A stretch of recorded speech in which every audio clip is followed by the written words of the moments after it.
A one, a two, a you know what to do.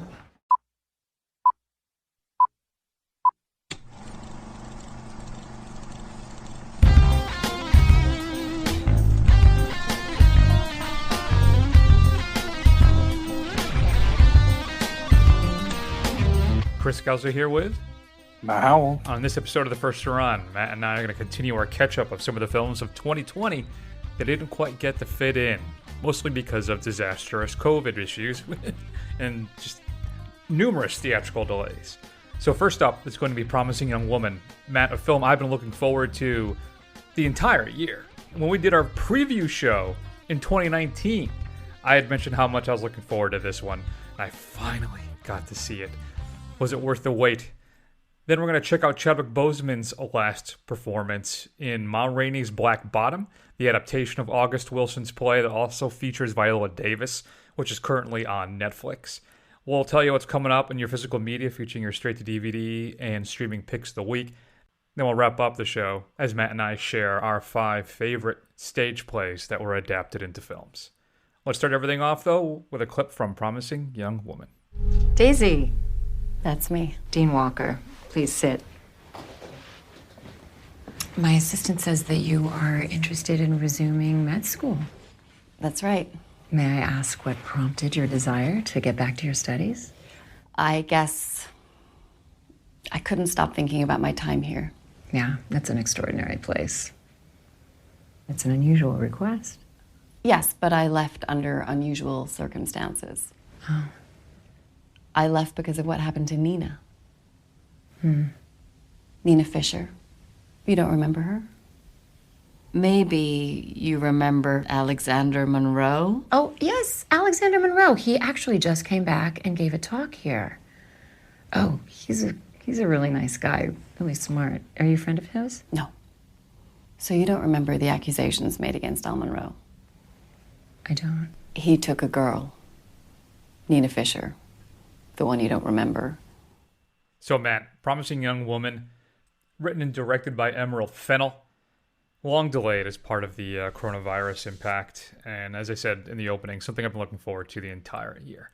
So why don't you tell the fine folks at home, Matt, what is Promising Young Woman all about? And then, of course, I'll have my opening question for you. Okay. So Promising Young Woman is about Cassie, a young medical school dropout who is haunted by an experience that happened in college between one of her friends named Nina, as you heard in the clip. In order to kind of set right some of the wrongs of the world, she goes out to bars and clubs, pretends that she is passed out drunk, kind of enticing quote-unquote nice guys to come and take her home.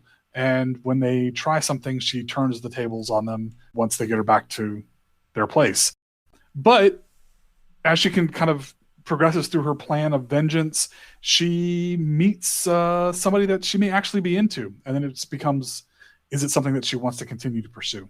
So Matt, let me ask you this. Promising Young Woman a thin, maybe overly preachy melodrama, or an artistic work that demands potentially uncomfortable conversations? As in most of your questions, where you give me these kind of polar opposite options, I'm going to go somewhere in the middle. I think it's definitely got messages that are worth exploring. It's important to have those conversations. I do think at times it may suffer from a lack of polish or a lack of focus, but overall, I think it's successful in what it sets out to do. I wouldn't call it thin or slight, but I wouldn't call it the searing polemic of our time or anything like that. I found this, Matt, to be basically a lightning bolt of revenge and grief. Right? And I think that, as you know, you do love when I go with the hyperbole. But still. And I think that's one of the key things about this film, right? Is it's sold as this kind of big revenge thriller, right? Where she's working her way, she sets herself up as this victim, and then she confronts these guys. She keeps little notes, names, and then black and red marks as she has an encounter. Now, they never explain that. My assumption basically is a red mark is when the guy gets violent in some capacity. That's, though it's never really confirmed either way, I think that's basically what Fennell is leading us to. But I think the through line for this film is grief and her character, how she's dealing with that. Now, it does have a lot to say, and I think an honest, difficult examination of rape culture and the entitlement that some people have to others' bodies, right? I think that's really one of the big driving plot points of this film. And I think it looks great, and it features some really stellar performances. I think Carey Mulligan, I'm curious what you think of this, Matt, but I think she should get a Best Actor nomination out of this. I think she is quite good in this film.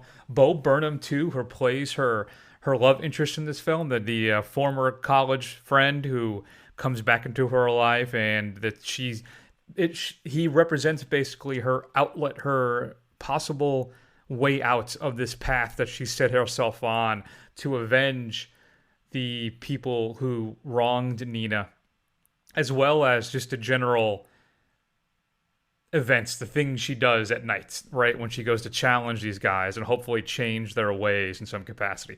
So the movie is not a typical revenge film. This isn't like that film Revenge that came out a couple of years ago, right? She doesn't really take any violent actions against them in these encounters. She shrewdly sets things up and kind of shows them, hopefully at some points, the error of their ways, and maybe may change their mind, though I don't think there's not an altruistic reason to do it. It's more just to show these guys and shame them and scare the living hell out of them, really. Right? So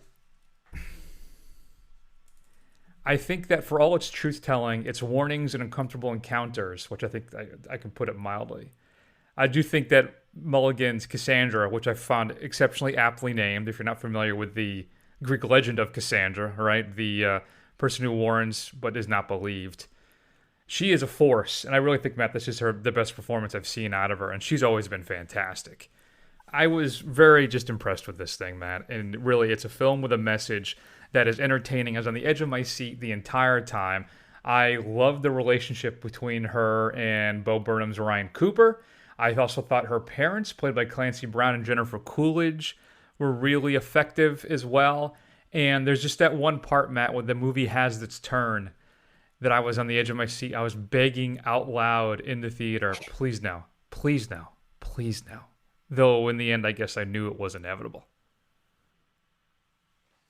Yeah, I think one of the interesting things about the film is that it has this kind of revenge narrative. And as you said earlier, it's not only is it not violent, it's not, even though you get this kind of thrill of this comeuppance of people who've done things wrong, I think it's an interesting examination. And I don't know how people feel about this because I haven't really looked into it a lot, but it seems to be an interesting examination of what revenge does to someone, and like the kind of way that her grief and her obsession, even if it's done for ultimately positive reasons and there's a positive impact to society, one would assume, although we never follow up with any of these people, so we don't know if they've changed at all, but it's destroying her.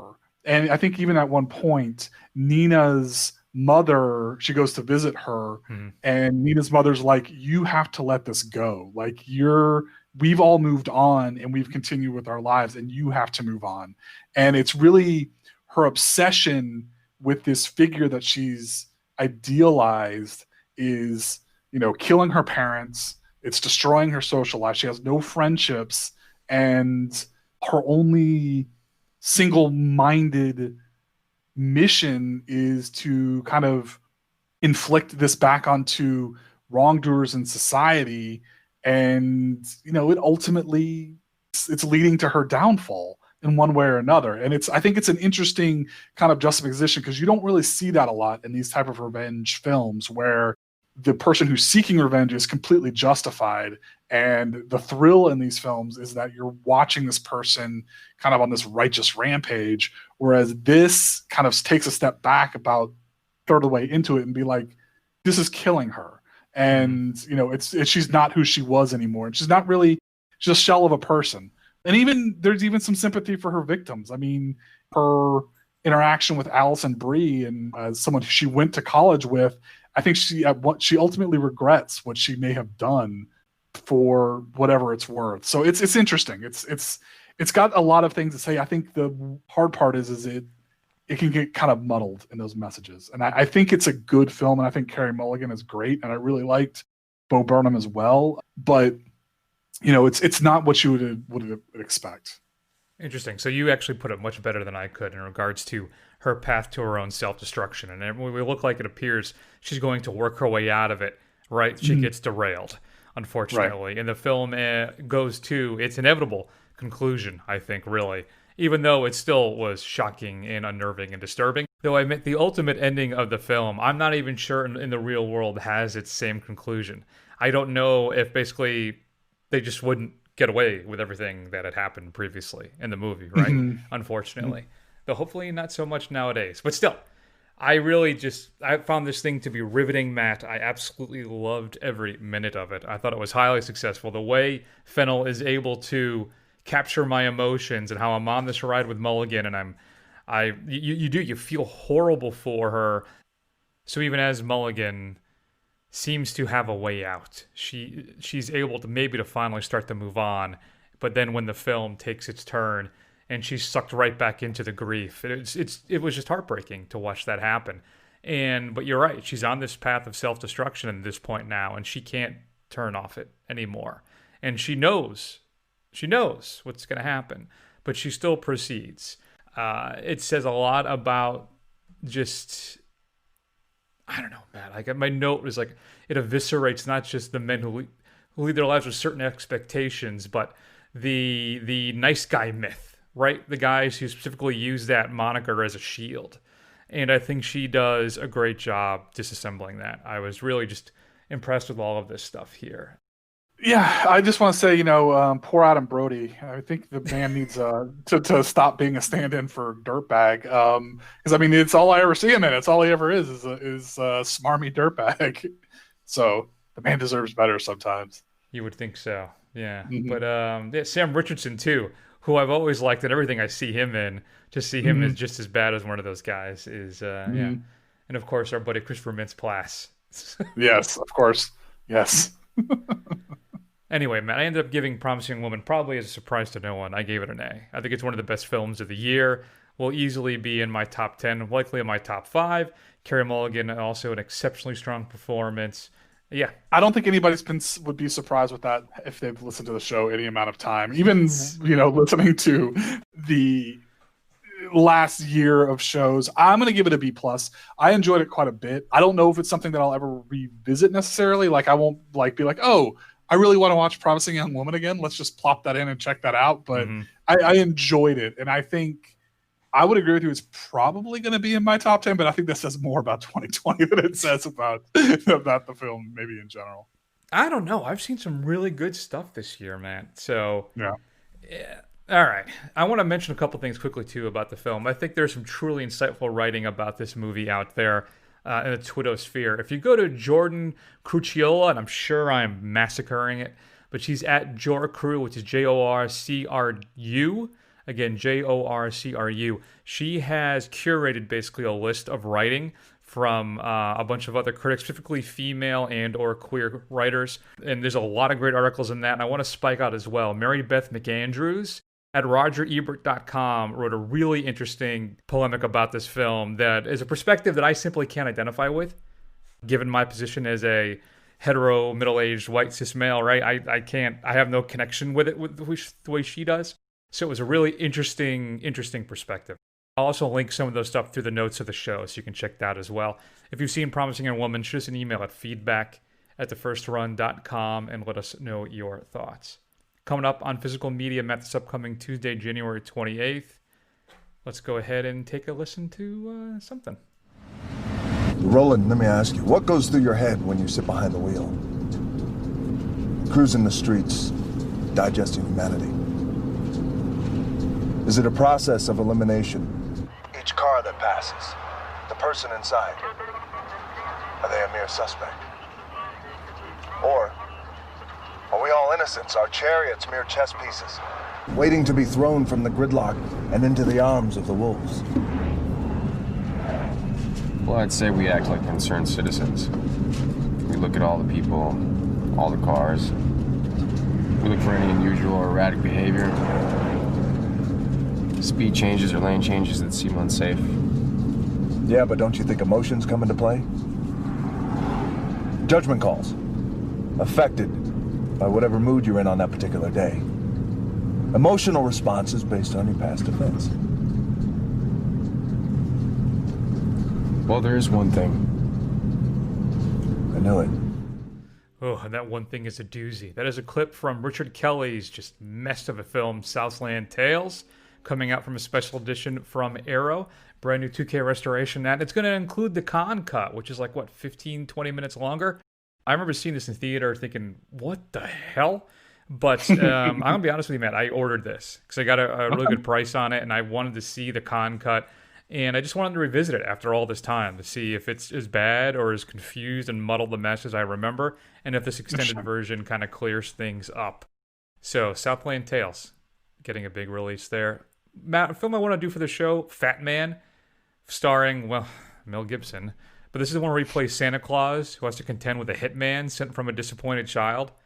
So there's something, I don't know, just bizarre about that. Basically, as Santa Claus as an action star. Synchronic is being released as well. 2 New Orleans paramedics' lives are ripped apart after encountering a series of horrific deaths linked to a designer drug with bizarre, otherworldly effects. Includes an audio commentary with the director and producer and a bunch of making of featurettes, a deleted scene, and an alternate ending. The horror film Come Play, featuring Gillian Jacobs and John Gallagher Jr. is being released. Oliver is a lonely young boy who seeks refuge in his cell phone. When a mysterious creature uses his phone to break into our world, Oliver's parents fight to save their son. The DC animated universe Matt extends and expands again with Batman Soul of the Dragon. Batman, Bronze Tiger, Lady Shiva, and Richard Dragon join forces when they come to realize they share a common acquaintance. The martial arts master that trained them has been missing for a number of years under mysterious circumstances. Includes from Best Buy a figurine, and I'm not sure of who the figurine is, honestly. My martial arts Batman lore is rather lacking. There is a new featurette on the making of it here, a sneak peek at the next animated film, which features the Justice Society, which I'm interested about. I've always loved the JSA, Dr. Fate, Spectre, all those guys. Golden Age Flash, and more. And a couple Batman the Animated Series episodes thrown in for good measure. Did you hear, Matt? HBO Max wants to bring back Batman the Animated Series. Oh, really? Wow. Well, they have to get Conroy to do the voice. Otherwise, I'm not even showing up. Yeah, no. What would be the point? Shudder is releasing Impedagore. Maya, with her best friend Dinny, try to survive in a city without family. She realizes she may inherit a property from her rich family. Maya returns to the village with Deanie and is unaware of the danger waiting for her. Born a Champion. Dennis Quaid, of all people, Katrina Bowden from 30 Rock, and then Sean Patrick Flannery. Feature in this film about a blood-soaked jiu-jitsu match in Dubai where fighting legend Mickey Kelly falls to superstar Blaine. But years later, an online video proves that Blaine cheated, and the world demands a rematch. Can the aging underdog get back in shape in time to vanquish his foe, get revenge, and claim his prize? Severin is releasing Tales of the Uncanny, which is basically a documentary about horror anthology movies, Matt, which sounds like something that's right up my alley. Includes 2 previously unreleased horror anthologies, something called Eerie Tales from 1919, and another one called Unusual Tales from 1949. There's a limited second disc that has a Black Friday exclusive bonus horror anthology, Master of Horror from 1965 as well. Matt, you finished second season of Doom Patrol? Because now you can pick it up in physical media if you want. I did watch the second season of Doom Patrol. I enjoyed that show. I thought it was pretty fun. Nice. I still haven't watched it yet. I did finish Chernobyl, which is, woof. That was a heavy one. Criterion is giving us The Ascent. 2 Soviet partisans depart their starving band on a short march to a nearby farm to get supplies. The Germans have reached the farm first, though, so the pair must go on a journey deep into occupied territory, a voyage that will also take them deep into their souls. Features a brand new 4K restoration, selected scene commentary, new video introductions, a new interview, 2 documentaries from 2012, and more. Grindhouse is releasing The Swimmer, Matt. They had previously put this out with a brand new 4K restoration, but this time they've re-released it with a CD soundtrack. There's also a 5-part, 2.5-hour documentary in the making of the film. This is, of course, the Burt Lancaster adaptation of that classic short story. The original New Yorker short story is actually included, read by the author John Cheever, and more. Paramount Presents is releasing The Court Jester, a brand new 6K restoration from the original VistaVision negative. What's the point of that? 6K restoration. Dang. It's about a medieval rebel who's mistaken for a traveling actor/assassin. Happens to me all the time. Seven is releasing Family Portraits, a brand new 2K restoration from the original camera negative. From acclaimed director Douglas Buck comes an unflinching, disturbingly beautiful look at the underbelly of the American family. 3 separate narratives combined to create a unique trilogy of life today that will leave you devastated and begging for more. Includes a shocking film festival favorite, Cutting Moments, as well as Home and Prologue. Includes audio commentaries, an early short film called After All, Cutting Moments interviews, and then a deleted scene and behind-the-scenes featurettes for the short film part of it, Prologue. Warner Archive is releasing 3 films: The Pajama Game, Room for One More, and Good News, all with the new 4K restorations. Vinegar Syndrome is releasing a bunch of films as well, as they are apt to do. They always drop like 4 or 5 at once. First is Satan's Blood, then Cthulhu Mansion, which I always thought was Sithulu for the longest time. I think it was actually you that corrected me. Dark Tower and The House of Usher are all being released. And finally, I guess they're also kicking out Don't Panic. So if you are a Vin Sin fan, you can go ahead and pick up all of these films from them. Matt, I'm going to let you choose. Your straight-to-DVD pick of the week. I'm going to give you the titles. You tell me which one you want to hear about, right? Poltergeist or Garden Tool Massacre? Oh, Garden Tool Massacre, hands down. The latest SRS retro release on the 23rd of August, 1990. Psychopath Charles, some people say Charles, Scavellini brutally murdered and mutilated his adulterous wife. 7 years later, Matt, after brutally slaying a hospital orderly and a doctor, Scavellini escapes the mental institution and returns to his home. Now occupied by a gang of partying teenagers, Scavellini takes back his property with a brutal bloodlust, dispatching each teenager with garden implements. This is an ultra-rare 1990 shot-on-video movie never released in the USA, Matt, and only a handful of copies direct from the filmmaker exist anywhere. And now you can finally pick up Garden Tool Massacre. Awesome. What should we be streaming this week? Well, to go along with the Garden Tool Massacre, I'm going to recommend the latest Netflix true crime series, Night Stalker, The Hunt for a Serial Killer, about the Night Stalker serial murders in California in the 90s. It's proving to be interesting so far. If true crime is your thing, this is an interesting look at it from the perspective of the 2 lead detectives who are chasing after the killer. I will say, though, there are crime scene photos in this that are barely censored at all, and so it is pretty bloody and getting a look at the aftermath of his attacks. Yeah, I'm about 2+ episodes into this myself. An idiot that I am, as I would put this on at the end of the night before I went to bed one day, which was just not a smart idea. All right, Matt, let's keep rolling then and spend a few minutes and talk about Ma Rainey's Black Bottom. What is you? I don't see your name in lights. Oh, I just play the piece, whatever they want. I don't criticize other people's music. I ain't like you, color. I got talent. Oh, me and this home, we's tight. If my daddy had known I was gonna turn out like this, he would have named me Gabriel. Oh. I'm gonna get me a band and make me some records. I done give Mr. Stutterman some of my songs I wrote, and he said he gonna let me record them when I get my band together. I just got to finish the last part of this song. I got style. Oh, everybody got style. Style ain't nothing but keeping the same idea from beginning to end. Everybody got it. Everybody can't play like I do. Matt, we are transported to 1927. Ma Rainey is conducting a recording session with her band.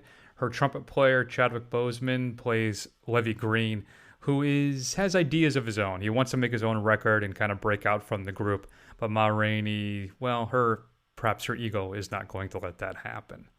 So it's an adaptation of August Wilson's play. In fact, Denzel Washington himself had brokered some deal to adapt 10 of his plays for HBO. The first one, of course, being Fences, which came out a few years ago, which features some fantastic performances by Washington and Davis in that one. And this one, though, eventually it just transferred over to Netflix, and now here we are. Matt, it's a film I felt that just its themes are unfortunately depressingly timeless at times, right? It's the racial tensions, Boseman's also obsession with the next part of his career, which I think is signified by that locked door they find in the rehearsal room. He's just desperate to break through and see what's out there and find out what's next. And I think that's kind of how the film kind of what loops itself, how it connects, is when he finally does get through, and in fact, and what happens with his character by the end of the film. I've always loved plays, Matt, that have been adapted into films.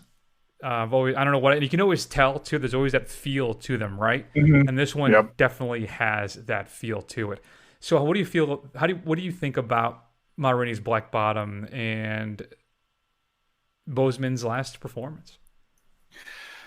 Yeah, so it's interesting that you said that you really enjoy that type of thing, because I really don't. I don't like the staginess that you get from these kind of stage to screen type of adaptations, and I think if my biggest complaint is that it does have definitely this feeling of these are contained sets. This dialogue is something you would normally see on a stage, and it seems all very artificial to me. But at the same time, as a whole, I may not have loved that aspect of it. As is typical with a lot of these films like that, there are just certain flashes of excellence throughout it. And Viola Davis and Chadwick Boseman are standouts in it, and just kind of seeing the tragedy unfold. They really both inhabit their characters. They seem like really lived in real people. While I will say the themes in it are still timely, unfortunately, I don't know if they're timeless. Let's hope for the best and say they're not timeless, but they are timely. They are timely, that's for sure. Yeah, so I mean, I think on an individual basis, on a scene-to-scene basis, there are some really strong performances in this. There are some really strong pieces of stage acting in this. But I think as a whole, as a story narrative, it's got its weak points that aren't as strong, and it kind of drags down some of the rest of it. I don't love that, but that's just my own personal take. I mean, that's different for a lot of people.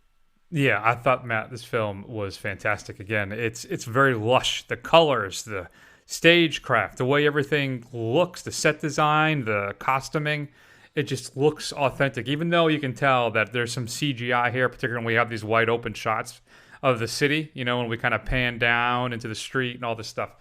But it just looks so gorgeous. These sun-drenched kind of moments.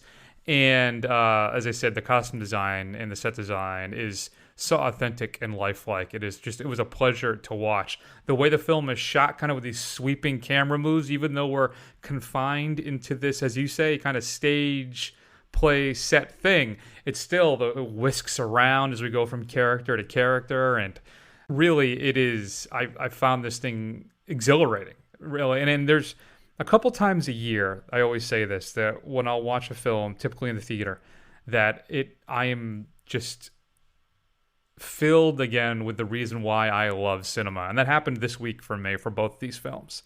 I had the exact reaction watching Promising Woman in the theater. Ma Rainey's I saw at home, obviously, because it's on Netflix. And it just filled me up again with why I do this show. It's because I love talking about this stuff, even though my tortured ramblings and Promising Young Woman, as well as even here, there's a lot of distractions today at the house, so things are not going well for me here. But this was a lush, beautiful film featuring some monstrously large and entertaining performances, of course, by Boseman and Davis, and it is really quite entertaining. I've actually watched both these films twice now. There's something about them that just drew me back in. And when I was prepping for this last night, I was trying to think, man, there's something about, I wanted to watch Ma Rainey's Black Bottom again. There's just something almost hypnotic about it, the way it looks, the speech, how they talk, everything. And also, as we said, the themes that it covers, and of course, that devastating closing when we have that white band just oozing, overstuffed with soul and life as they're singing the Jelly Roll song. Really, it's just really some fantastic stuff here, folks. I ended up giving Ma Rainey, Matt, a B+. I gave it a B. I think really my criticisms of it are just the staginess of it. Again, your mileage may vary with that. I think it's absolutely the performances are fantastic. There are just scenes that'll just blow you away in it. And then there's others that are not maybe so much. But again, I don't know if it's a good thing to take it as a whole and maybe just take it as piece by piece. And I will say this.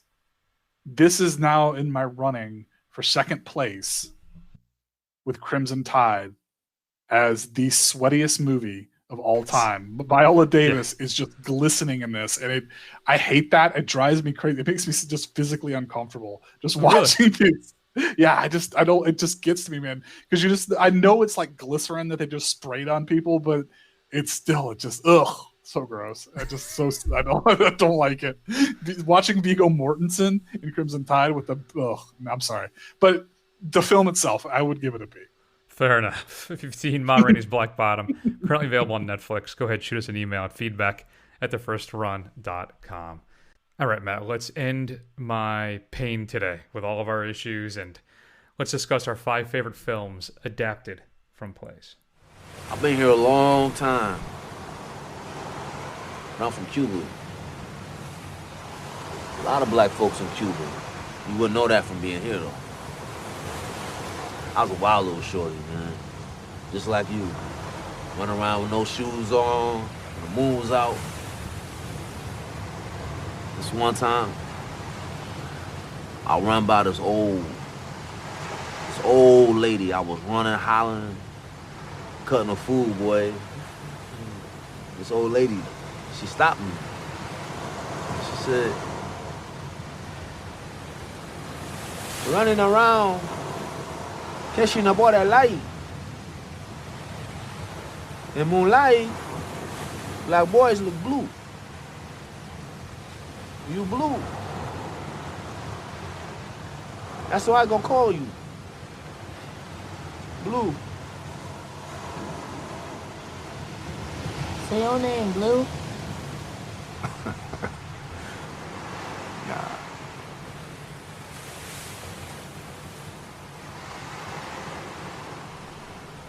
At some point, you gotta decide for yourself who you're gonna be. Can't let nobody make that decision for you. Of course, that is Barry Jenkins' Moonlight, which was adapted from an unproduced play. So there's another film, too, that's not going to make the cut, Matt, just because of that. And as always, since I have to make it as hard as possible on myself, I'm not going to include stuff like Little Shop of Horrors because it was a movie first and then a play. So I can't have a prior, produced version of it. It has to be just a straight play adaptation. All right? Okay. That's for me, at least. Okay. You know how I roll. I know how you roll. I'm thinking that I'll be surprised if we don't have the same top 3, and maybe in different orders, but I'm anticipating we'll have the same top 3. We'll see. We'll definitely see about that. I think my number 3 is going to come out of nowhere, actually, for you. So we'll see. Okay. All right. Very good. Why don't you start us off? All right. So I'm going to go with a classic play of the failure of the American Dream, Death of a Salesman, the 1951 version, based on the play by Arthur Miller about Willie Loman, a salesman who is essentially wasted his life and he's got nothing left. And he's at the end with nothing to show for it, but a bunch of broken promises, broken dreams, and just wearing himself down to nothing. Now, interestingly enough, this was very well received by critics. It was nominated for all kinds of awards, and from what I understand, the director, he did adhere very closely to the play, which I've read the play, but I've never actually seen it performed on stage. But Arthur Miller hated it. So there you go. There is also another version, I guess, from a made-for-TV movie from 1985 with John Malkovich in it, and I think Dustin Hoffman as well. I haven't seen that one, but that one's supposed to be pretty good as well. But I'm going to go with the 1951 version of Death of a Salesman. I have not read or seen any version of this ever. Oh, really? You would love it. You should watch Death of a Salesman, man. Yeah, I'll add it to the list. My number 5, then, is Terrence Young's adaptation of Wait Until Dark, with Audrey Hepburn, Alan Arkin, and Richard Crenna. So Audrey Hepburn plays a young woman, and what happens is her husband brings home a doll that he was kind of tricked into bringing home because the doll actually has heroin inside of it. And then there's these 3 con men basically who come to her to try and get that doll away from her. And of course, Audrey Hepburn's character, Susie, is blind. So it has this great scene by the end of the film when she basically has to defend herself from the attacker, from the crazy Alan Arkin, who is creepy and scary as all hell in this thing.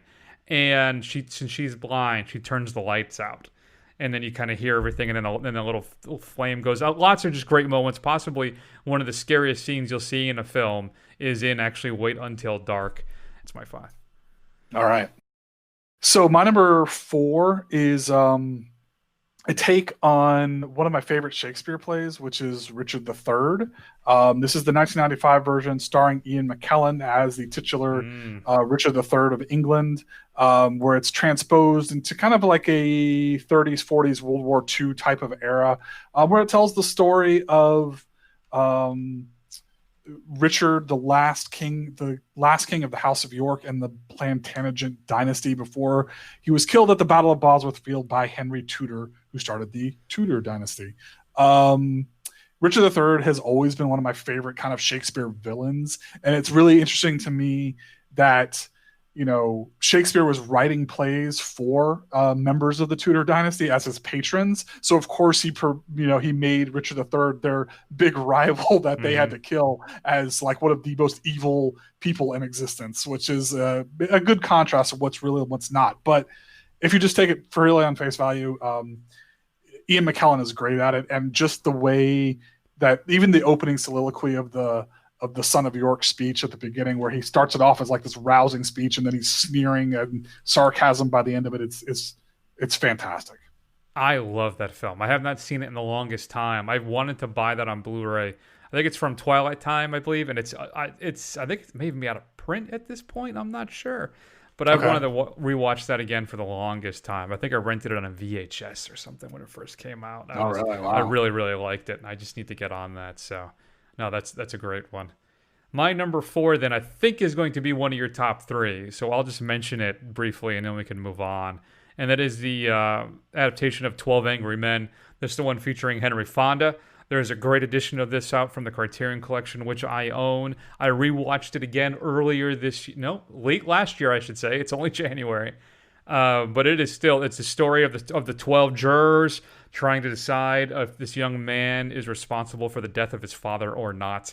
Some fantastic performances all the way around, really an all-star cast, and then, of course, half of them being that guys for the time, who, of course, you will recognize.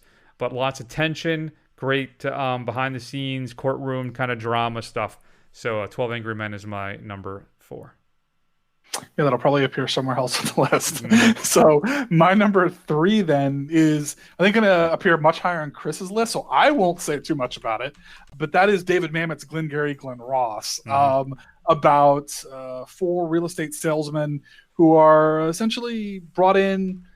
A trainer has been brought in who says that in 2 days' time, 2 of them will be gone, and it stars Alec Baldwin. I think, did he win an Oscar for this, or was he nominated for an Oscar for Best Supporting? And he literally had one scene in the entire movie, but it's got the famous closing speech that has become such a part of the cultural voice. So I'll stop there. And we'll let Chris talk about Glengarry Glen Ross when it inevitably comes up somewhere on his list. I don't know what you're talking about. Go ahead, continue. Oh, it's my turn, I should say. Huh? Yeah. So then my number 3 then is William Friedkin's adaptation of really the first film. People forget about this one, but it's the first film of The Reconnaissance, and that is Killer Joe, where McConaughey plays the sheriff who moonlights basically as a hitman. And it is just one of those kind of, what do you call it there? Hillbilly, neo-noir, black comedy crime films. But McConaughey is just creepy and disgusting and scary. And unfortunately, it also features Emile Hirsch. But once you can get past that, Gina Gershon, Thomas Hayden Church, as well as Juno Temple, just this really kind of redneck sleazy thing with horrible people doing horrible things. And I absolutely loved Killer Joe. I've been meaning to catch up with it again for a while now. So if you want to see where The Reconnaissance really took off, where it started, there you go. Yeah, that's a good one. Killer Joe, man. K-Fried C. I haven't seen that in a while. I didn't realize that was a play. I wonder if KFC just didn't want to lend their name to it, so they had to get around it somehow with K-Fried C. All right, so my number 2 is a film that put Brando on the map. It's A Streetcar Named Desire, Tennessee Williams play about Blanche Dubois leaving her privileged lifestyle behind and moving in with her sister in New Orleans, where she gets involved with a street vendor played by Marlon Brando. Yeah, it's a fantastic film. Obviously, the iconic "Screaming in the Rain" of for Stella is fantastic. But yeah, it's right up there with On the Waterfront as one of Brando's most iconic performances. Again, unfortunately, a film I've never seen. Oh, really? I am shocked at that, Chris. You got to get on that one. Yeah, I know. I'm behind on a bunch of those things, unfortunately. So then my number 2, Matt had previously mentioned, which of course is James Foley's adaptation of David Mamet's Glengarry Glen Ross. It's a film that I watch. It's one of those films that there's like, what is it, 2 or 3? There's 3 films that I do this with. It's Glengarry Glen Ross, my number 1, and then Rian Johnson's Brick, where every year I will go on this jag. Well, I'll watch them like 3 or 4 times in a row over like a week or 2 span. I'll watch it over and over and over again. In fact, it was just 2 months ago I watched Glengarry Glen Ross 3 times in 4 days. And yeah, I don't know what it is, why it's the snappy dialogue, it's the performances. And listen to this cast, Matt. Al Pacino, Jack Lemmon, Alec Baldwin, Ed Harris, Alan Arkin, Kevin Spacey, and Jonathan Pryce. And of course, Baldwin has that scene-stealing opening, which didn't exist in the original play. Mamet actually wrote that for the film. But the real heart and soul of this film, obviously, is Jack Lemmon delivering possibly his greatest performance. I know there's Some Like It Hot in The Apartment as well, which I love. But still, there's something about his just really just sad and defeated Shelley the Machine Levine, especially when he comes in the next day after the big sale and then is just taken down. It really, listen, if you don't like profanity, this is not the film for you. This is one of the most profane films of all time, but riveting stuff. I should tell you basically what it's. 5 guys. They basically sell land. They're real estate salesmen, and Baldwin's character comes in and says, "Listen, either you're at the top of the leaderboard, either you win first or second prize, or you're fired." So all these guys are scrambling to try and not get let go, and some shitty business occurs after that. But really, I absolutely love Glengarry Glen Ross. It's my number 2. I was racking my brain thinking what could possibly be Chris's number 1, and then it just hit me like a ton of bricks because I know what it is. Oh, do you? It didn't make my list because I've never seen it. So there we go. So my number 1 is Chris's altogether too low 12 Angry Men with Henry Fonda from 1957. Everything that I complain about the stage, just everything taking place in one room, it is absolutely riveting to watch this and how just one person can affect an outcome, and just seeing how the audience's sympathies and perceptions shift as they kind of go through each juror. It's so good. If you haven't seen 12 Angry Men, you really need to get on it. It is a fantastic film of a fantastic play. There you go. All right, Matt, my number 1 then. What is it then, if you're so confident? It's Rope. It is indeed Hitchcock's adaptation of Patrick Hamilton's play. Basically, roughly a staged version of the Leopold and Loeb case. You have 2 college guys who think that they're better than everybody else, so that normal rules and laws don't apply to them. So they decided to take an intellectual exercise and murder their classmate. Jimmy Stewart plays the former headmaster of the school, at least of the building they lived in at the time, and they invite their deceased friend's family, his parents, his fiancée, and of course Jimmy Stewart over for dinner while the body is in the trunk. And it is one of my all-time favorite Hitchcock films, if not one of my favorite films. And just the way that he stages it is just, you could obviously, like we said earlier, it screams play throughout the entire thing, but there's so many great moments. And it's also known too for supposedly, though it's not really true, having these super long takes, right? Where they only cut like 2 or 3 times is the rumor, but they actually cut like 7 or 8. He just was able to disguise some of the other ones a lot easier. But still, it is riveting stuff. Some taboo topics in a film, from 1948. He's tackling some really interesting subjects at this time, and it is just some great all-around performances. Jimmy Stewart really shines as Rupert Cadell as the headmaster there. But still, I love Rope. I watched it, I think, 4 times in 2020. Probably totally, I've watched that film 30 plus times, 36, maybe 40 times. I watch it like 3-4 times a year, like every year. I just get in a mood for it. I don't know what it is. So there you go. Honorable mentions, Matt? I'm gonna give an honorable mention to one I didn't realize was a play, but just by the very sheer fact that I learned that it was, I'm gonna put it out there as A Few Good Men. Obviously, the Tom Cruise, Jack Nicholson vehicle that, to this day, you know, if somebody says, I want the truth and you can't handle it, that's something you're going to get from this play. Yeah. And then Rosencrantz and Guildenstern Are Dead, starring John Malkovich, Gary Oldman. Basically, the bit players, the bit characters who are the long-suffering duo from Hamlet are given their own focus in their own play. And it is a funny little look at 2 side characters and kind of what they have to go through as they're periphery to the action. Very good. I had those. I also had Fences. We talked about it earlier. Rocky Horror Picture Show I had to throw on there. The first song I ever learned to sing was Damn It, Janet. Casablanca was another unproduced play. Oh, okay. So Amadeus, Dracula, actually, I guess the film is based on the play more than it is a novel, from what I understand. Frost Nixon, Dial M for Murder, another Hitchcock film. The Ides of March, the Clooney film. And then you said Richard III actually was in your picks. And then Scotland, PA, which I like a lot, which is a version of Macbeth. And then finally, of course, I think we mentioned a couple of weeks ago, Kurosawa's Throne of Blood, which is my favorite, probably Shakespeare adaptation of all time. There you go, folks. What's your favorite stage play film adaptation? Shoot us an email at feedback@thefirstrun.com and let us know. Matt, next week, I don't have any of my information with me. What are we doing next week? It's supposed to be Sylvia's Love and what else?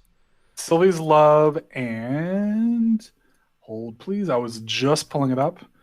One Night in Miami? Yes, Sylvia's Love and One Night in Miami. And we're starting our 10 through 6 of our 10 best films of 2020. Finally. Yeah, boy.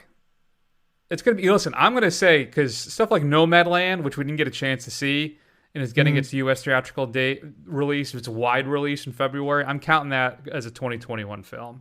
Just the way that last year was. All bets are off, I think, at this point with this stuff. So either way, so that's the big plan for next week. In the meantime, check us out on Facebook and Twitter. Go ahead. You can find us at YouTube and Instagram as well. Do a search for The First Run. Scroll. Eventually you'll find us. Go over to Apple Podcasts and give us a review. It'll help other people find the show, and we'll go ahead and read that on air. And that's it, folks. We're going to go ahead and take an extended break, and we will see you all soon.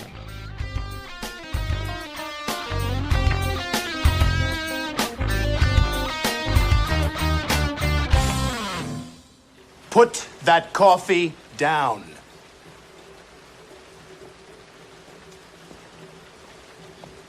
Coffee's for closers only.